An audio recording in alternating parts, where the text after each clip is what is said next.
Panthers travel down to New Orleans to take on the Saints this Sunday. And I'm going to give you the 3 keys to victory for each team in this one. We're starting right now.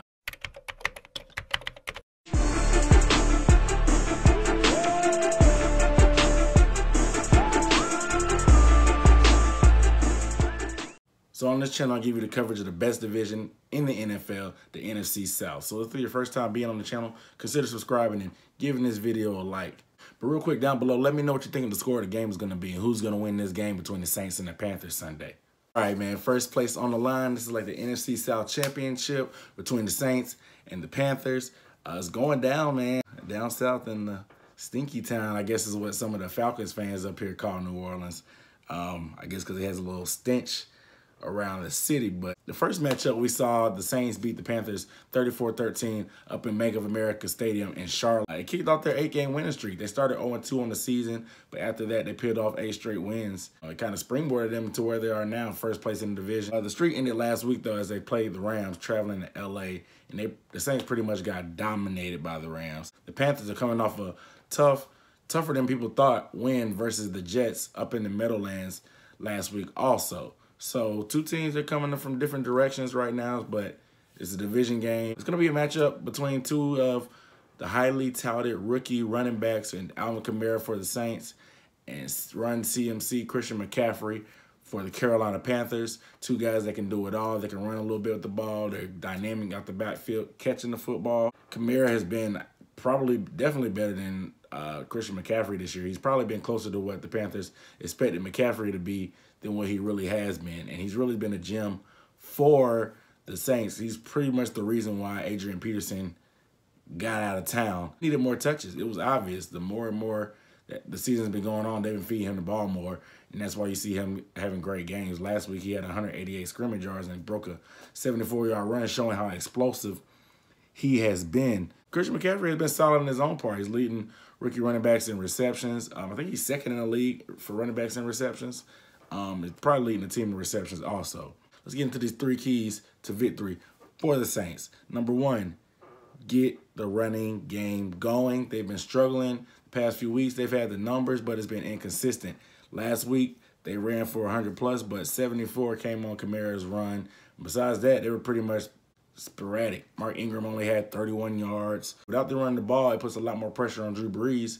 And like I've been harping on this year, I've got a lot of flack. Drew Brees isn't that guy he's been his whole career right now at this point. He needs a running game to supplement him and to be balanced. If they're not balanced, they're going to put a lot of pressure on him, which puts a lot of pressure on the beat-up O-line, which is not going to make things easy. So they need to be able to run the ball to keep that aggressive Carolina defense honest. Number 2, third down. Last week, they struggled on third down, and third down is going to keep them on the field, which in turn just keeps their defense resting, controlling the clock, they're controlling the ball, they're controlling the tempo. And then on defense, they have to get off the field.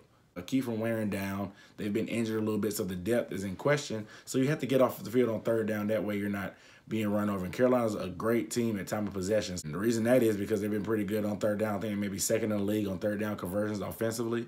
So if they can get off the field on defense, keep their defense fresh, they'll be in good shape. Number 3, stop Christian McCaffrey. Last time they played him, McCaffrey had 9 receptions for 101 yards. He caught it out the backfield. He caught the wheel routes on the deep ball. He almost broke one for a touchdown and got called back for a review. But they weren't pretty much able to stop him. So we'll see if they'll be able to make some adjustments now on Christian McCaffrey, who pretty much specializes in that, unlike Todd Gurley. The 3 keys for the Panthers: put pressure on Brees. Brees may not be who he used to be, but if this guy gets 3 to 4 seconds of clean time, he's going to complete the ball to somebody. Carolina, their secondary has been their weakness, so their front 7 has to be able to blitz and get pressure on Brees in order to make it harder for them to make those plays. Get pressure on Brees, get him off that spot. We know he's small. They have big guys in the middle, and they're beat up on the front 5 by the Saints. They're a little beat up, so they should be able to take advantage of that. Number 2, Devin Funchess. If Marshawn Lattimore is not playing, Devin Funchess should have a great game. Marshawn Lattimore didn't play in the Week 3 matchup. Devin Funchess had some opportunities, had a couple catches. Kelvin Benjamin actually went out, so it was the first time getting a little sneak preview of Devin Funchess being the featured wide receiver. He had some opportunities deep. Cam missed him a few times, but if Cam can hook up with them a few times like they did last week, they were still off sync a little bit, maybe because of Cam's thumb. We'll see.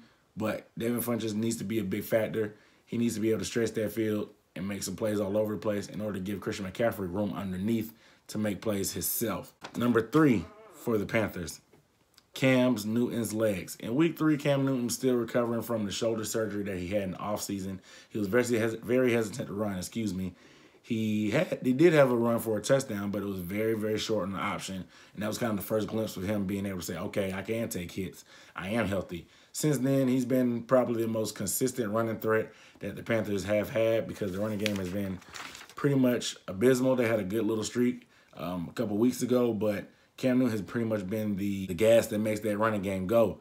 So his legs will be a weapon. He wasn't able to use it last time, and they forced him to stay in the pocket. He threw 3 picks, and they were able to pressure him. They've sacked him 4 times, but with his legs, they won't be able to rush the same as they normally would be able to, and he can keep the defense off balance, which is going to open up everything for everybody else. So Cam needs to use his legs in order to take advantage of the defense. Can he be effective enough, though, to keep the ground game going and keep everything balanced? We'll see. They were able to run the ball early in the game in week 3, but once they got behind, they were forced to pass, which forced Cam to make more mistakes. With first place on the line, man, it's going to be a great game. They flexed this game to 425 just because they knew it was going to be great. I expect Carolina's defense to play a little bit tougher. They always struggle against Breeze and them. I don't know why.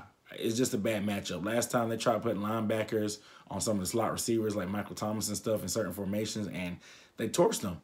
And the play action was able to get them. They kind of were undisciplined. The Carolina, they're aggressive defense, but they're usually pretty disciplined and good tacklers. That wasn't the case in that week 3 matchup. So we'll see. I expect a close game. I expect Christian McCaffrey to play well, and I expect Cam to be able to run a little bit. I expect Cam to take care of the ball this time, and he usually plays great in the dome. The Saints, they have a tough matchup coming up next Thursday against the Falcons, their rivals. So it's a tough little stretch for them. So they need both of these games, honestly, to take a chokehold on the division. But I got to go with the Panthers in this one, man. I'm going with a score of 34-28.